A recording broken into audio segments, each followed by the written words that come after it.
vamos exibir a primeira tela para a gente analisar. A primeira tela para governador apresenta Cícero Lucena com 34,3%, Lucas Ribeiro com 26,6%, Efraim Moraes com 15,1%, não sabe ou não respondeu 13,4%. Nós temos também outros candidatos na corrida para o governo da Paraíba em uma segunda tela. Na segunda tela apresentam-se Olímpio e Sérgio. Nenhum, 10,3%, Olímpio 0,2% e Sérgio Marcelo Gama 0,1%. Esses são os dados que foram apresentados, talvez um dos principais dados apresentados pela pesquisa, porque mostra o cenário de primeiro turno numa pesquisa estimulada, índice, blog do Márcio Rangel. Vamos começar, Arquimedes, analisando essa pesquisa. Estamos hoje iniciando o mês de junho, já entrando praticamente num período decisivo dessa pré-campanha, onde nós vamos ter muitos encontros em junho por toda a Paraíba. O que é que essa pesquisa pode representar para Cícero, para Lucas e para Efraim Filho? Seja muito bem-vindo. Boa tarde, Rodrigo, amigos, amigas da MRTV, tudo bem com vocês? Boa semana para todos aí, tá? Todos e todas.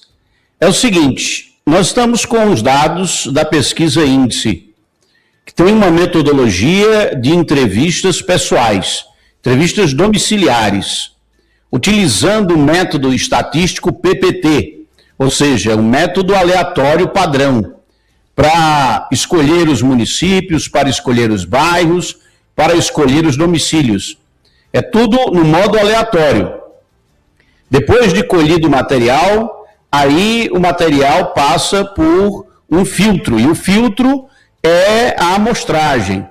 E a amostragem feita pelo Instituto Índice separa as regiões, o índice de escolaridade, entre homens e mulheres, o nível econômico. Então há um cuidado na metodologia do Instituto Índice, que entrevistou 2.000 pessoas na Paraíba inteira. Ali na região de João Pessoa, aqui na região de Campina Grande, na região de Monteiro e na região de Cajazeiras. As 4 grandes regiões do estado da Paraíba. E esses dados aí, eles mostram o contrário, exatamente o contrário, do que as pesquisas recentemente divulgadas mostraram. Algumas pesquisas, em torno de 4 pesquisas, 5 pesquisas, foram divulgadas de intenção de voto recentemente. As 5 foram impugnadas, algumas estão suspensas de divulgação, uma foi liberada, por causa da metodologia utilizada pelos institutos para fazer a amostragem. O estudo estatístico que busca aferir a intenção de voto do eleitor é um método científico amostral e não pode ser feito aleatoriamente, de qualquer jeito. Tem que ter um padrão, tem que seguir os padrões estatísticos e isso precisa ser publicado e registrado no Tribunal Superior Eleitoral. Aí nós temos 34,3% para Cícero. Então Cícero continua liderando a pesquisa de intenção de voto, como vinha liderando na pesquisa índice anterior. Lucas aparece com 26,6%, está em segundo lugar. A diferença entre os dois é de 8 pontos percentuais. Repare que a margem de erro da pesquisa é de 2,2 pontos. Então, Cícero poderia ter 32% ou 36%. Lucas poderia ter 28% ou 24%. Efraim Moraes, que tem 15%, poderia ter 13% ou 17%. Então, os 3 candidatos, Cícero, Lucas e Efraim, estão muito próximos um dos outros. E o número de indecisos, você está vendo aí essa interrogação, não sabe, não respondeu, NS, NR, é o pessoal que não sabe em quem votar. O número de indecisos, mesmo estimulando, dizendo, ó, os candidatos são esses aqui, você vai votar em quem? E alguns eleitores, 13,4%, é óbvio que daqui para o dia 4 de outubro esse povo vai se decidir, mas está faltando aí aos candidatos, e eu acho que aí vai uma crítica construtiva às campanhas de Cícero, de Lucas e de Efraim, é apresentar uma proposta formal, efetiva, detalhada, executável para os eleitores paraibanos. O voto que Cícero tem do pessoal dele, lá da capital, está garantido. O pessoal que é do governo vai votar em Lucas. O pessoal que é contra o governo vai votar em Efraim. Agora, o eleitor independente vai votar em quem? Aí o eleitor independente escolhe em quem vai votar. E até agora, aparentemente, isso é uma crítica aí contundente às campanhas eleitorais e aos próprios candidatos, os senhores ainda não apresentaram propostas executáveis, factíveis, em relação ao que pretendem fazer caso sejam eleitos. Esse negócio de dizer que é simpático, que é bonzinho com as crianças, que é bonzinho com as mulheres, que quer mais segurança, mais saúde, mais educação, até um imbecil como eu consigo fazer um discurso assim. O que se espera de um governador do estado é algo mais. E aí vem o desafio para os candidatos. Agora, eu peguei, Rodrigo, esses números aí, que são os números pontuais, né, encontrados pela pesquisa, e extrair os votos válidos estimados. Como é que faz isso? Tira os indecisos e os que pretendem votar nulo e em branco. Certo? Separa esse pessoal, tira eles de lado, e aí o Cícero Lucena teria 45% das intenções de voto. Ele que aparece com 34,3%. Em votos válidos, teria 45%. Está a 5 pontos percentuais da vitória em primeiro turno. Mas então, esse cenário dessa pesquisa mostra que as eleições do dia 4 de outubro na Paraíba irão para o segundo turno, para o dia 25 de outubro. O Lucas Ribeiro, em votos válidos, teria 34,9%, o Efraim chega a 19,8%, o Olímpio Rocha 0,3% e o Sérgio Marcelo Gama a 0,1%. O Olímpio Rocha, tem que falar sobre eles para manter aqui o padrão de paridade de armas com os candidatos, os pré-candidatos. O Olímpio Rocha do PSOL, do Partido Socialismo e Liberdade, também não apresentou as propostas dele, o que faria se fosse eleito. E o Sérgio Marcelo Gama é um empresário do Democracia Cristã, que é um partido político, e ele apresentou já algumas propostas dizendo que pretende dar uma cara de empresa ao governo do Estado, né? Utilizando métodos administrativos e empresariais. Pelo menos foi isso que eu entendi por enquanto, viu, Rodrigo?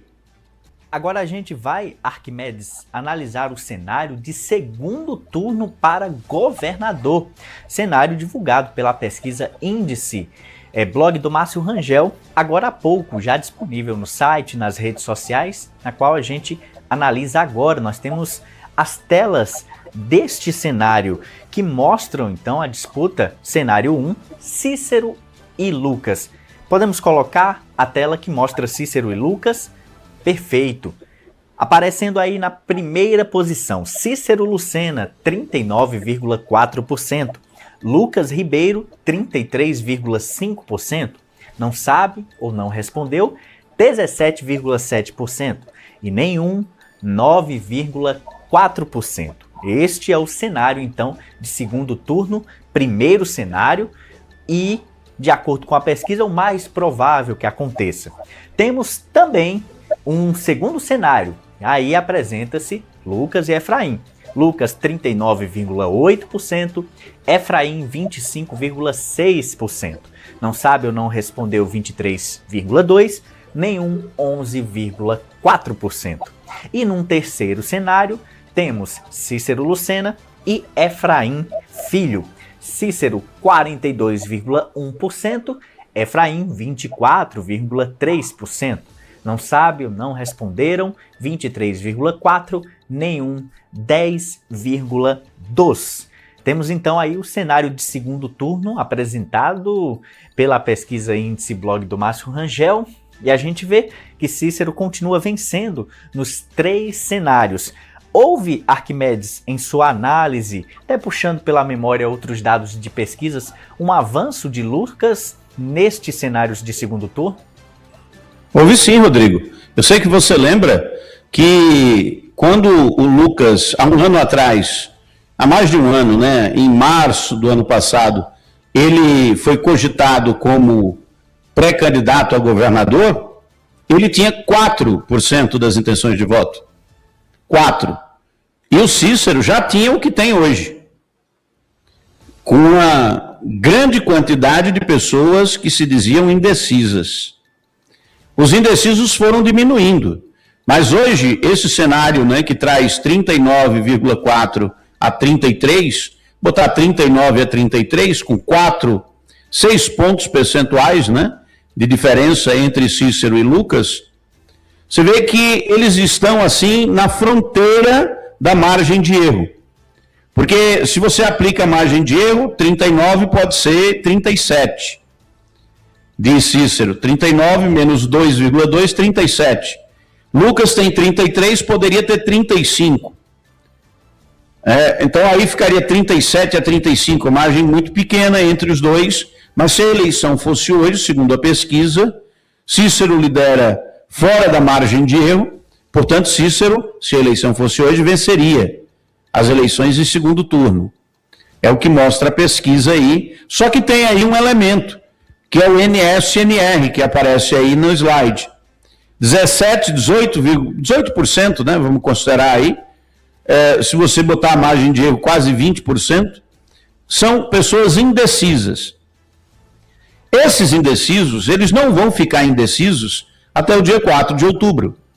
Eles vão, né, na hora que botar Cícero ou Lucas, aí as pesquisas de segundo turno dirão um cenário, mostrarão um cenário muito mais parecido com o que vai ser o cenário final do segundo turno.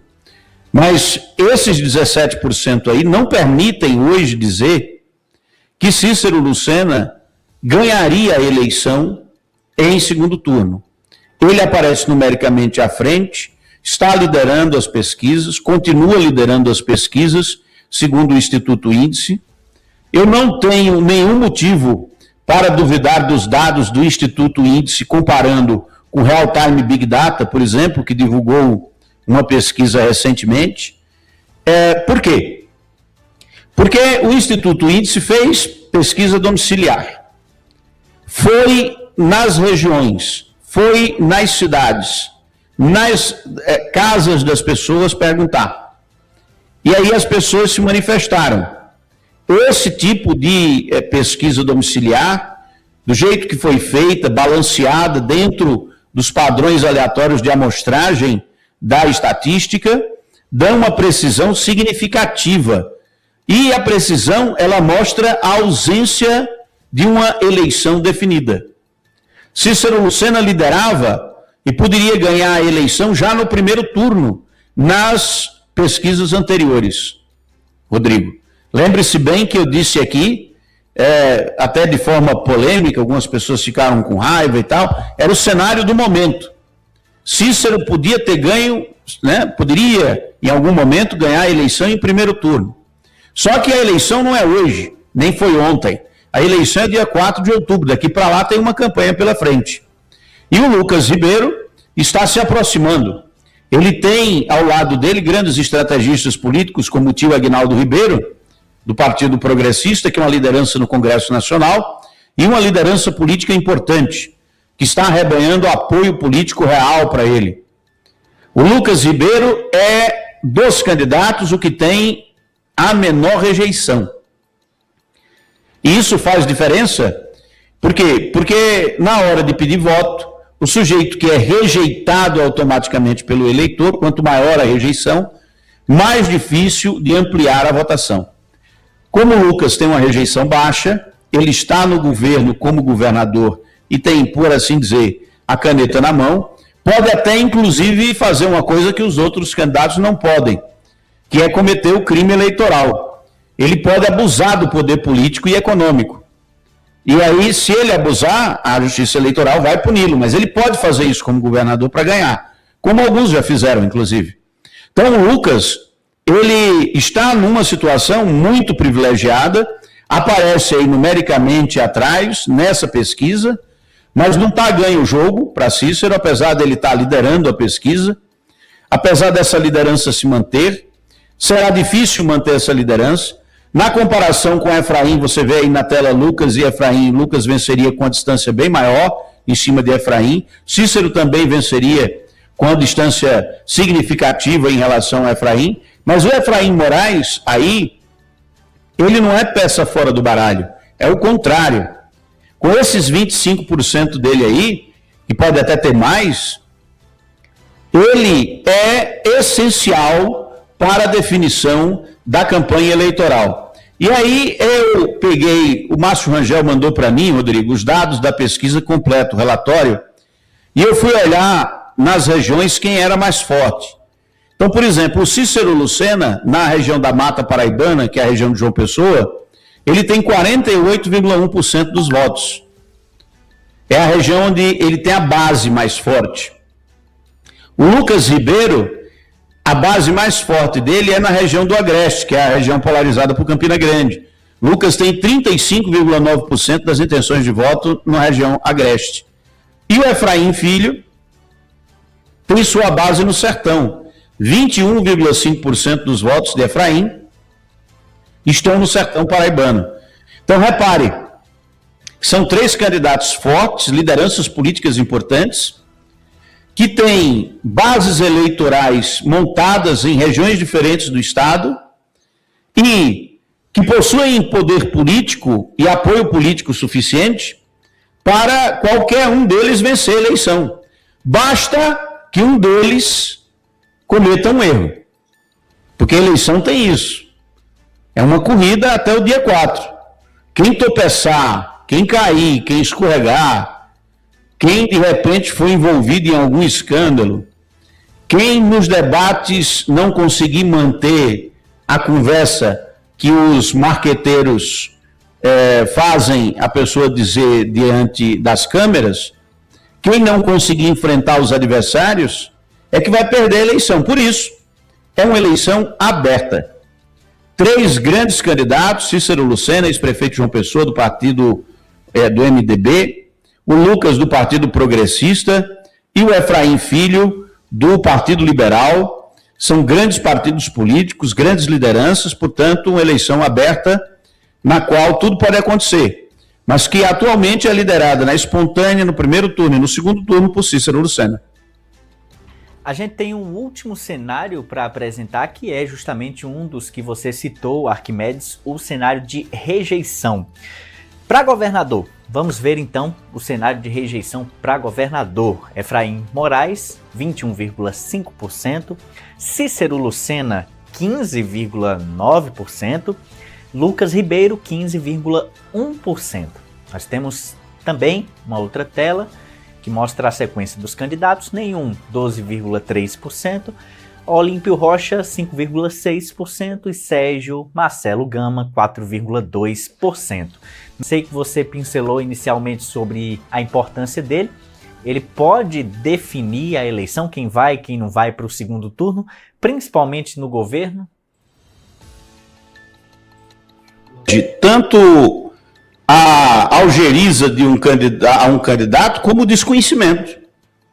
Por exemplo, o Olímpio tem uma rejeição baixíssima, mas a intenção de voto nele é também baixíssima. Por que as pessoas não rejeitam o Olímpio? Porque não conhecem ele. E aí onde está a grande armadilha para Lucas, né? Será que o Lucas está entre os menos rejeitados porque ele é bonzinho, porque ele é bem visto, ou porque conhecem menos ele? Porque Lucas está no trecho aí já faz tempo, né? Ele foi vereador, depois foi secretário, foi vice-prefeito de Campina, vice-governador do estado. Mas é diferente a trajetória, por exemplo, se você compara com a trajetória de Efraim Moraes Filho. deputado federal, senador da República, com mandato até 2030, um cara muito atuante. O Cícero Lucena está aí na política desde que eu era menino, né? E já se elegeu a quase tudo, já foi ministro, já foi prefeito, já foi governador, vice-governador, enfim. É um cara que tem uma história política muito grande, por isso é muito conhecido, e aí aparece com 15,9% de rejeição. Eu acho que essa rejeição a Efraim aí de 21,5% não é nem rejeição a Efraim por Efraim. É mais rejeição a Efraim por Efraim estar no Partido Liberal, que é o partido de Flávio Bolsonaro e de Jair Bolsonaro, e que aqui na Paraíba é um partido e um candidato rejeitado, né? O paraibano vota majoritariamente em Lula e rejeita o bolsonarismo, apesar de existirem um grupo bolsonarista bastante coeso, militante, ideologicamente importante e significativo na Paraíba. É tanto que tem o Queiroga, por exemplo, que foi ministro da Saúde do governo de Jair Bolsonaro, como candidato a senador. Mas essa rejeição de Efraim aí não é por causa do mandato de Efraim ou pela personalidade. A meu ver, tem mais a ver com o fato do partido dele estar, dessa vez, nessa eleição, conectado diretamente com o bolsonarismo, que tem uma rejeição significativa no estado da Paraíba. Tem impressão que esses dados aí mostram, de uma maneira global, que nós temos uma eleição aberta para governador do estado da Paraíba, liderada por Cícero Lucena em voto espontâneo em primeiro e em segundo turno. Não será uma eleição vencida em primeiro turno, será uma eleição que provavelmente será decidida no segundo turno. Aí você tem que ter sempre em mente o seguinte: esses cenários de segundo turno, eles são vendidos por alguns colegas jornalistas, amigos meus, como se fosse uma previsão. Olha, o que vai acontecer no final da eleição é isso aqui. Mas não é isso. Do ponto de vista metodológico, a pesquisa que vale para o segundo turno é a pesquisa que é feita no segundo turno. A pesquisa que é feita na segunda-feira, a partir do dia... Na segunda não pode fazer, mas depois do dia 4 de outubro, né, uma vez aberto o prazo, aí pode fazer pesquisa de opinião, e aí, começando a fazer a pesquisa de opinião no segundo turno, aí nós vamos ter um cenário da eleição, que é outra eleição, uma segunda eleição, com outra campanha, com outra estratégia, com outros cenários, políticos mudam de opinião, o pessoal que estava com um vai para outro. Para onde vai Efraim, por exemplo, se Efraim não for para o segundo turno? Efraim, que é o terceiro elemento. Se Efraim não for para o segundo turno, Efraim vai apoiar quem? Cícero ou Lucas? Os votos de Efraim são importantes, porque são decisivos num eventual segundo turno entre Cícero e Lucas, que aparentemente é o que mostra a pesquisa que vai acontecer atualmente nesse dia 1º de junho, aonde nós nos preparamos agora para as convenções partidárias e para o registro dos candidatos. O cenário está ficando mais claro e o próximo governador da Paraíba em breve será conhecido por todos nós, meu amigo Rodrigo Silva. Grande abraço para você e para todos os nossos queridos internautas conectados nas plataformas de mídia da MRTV.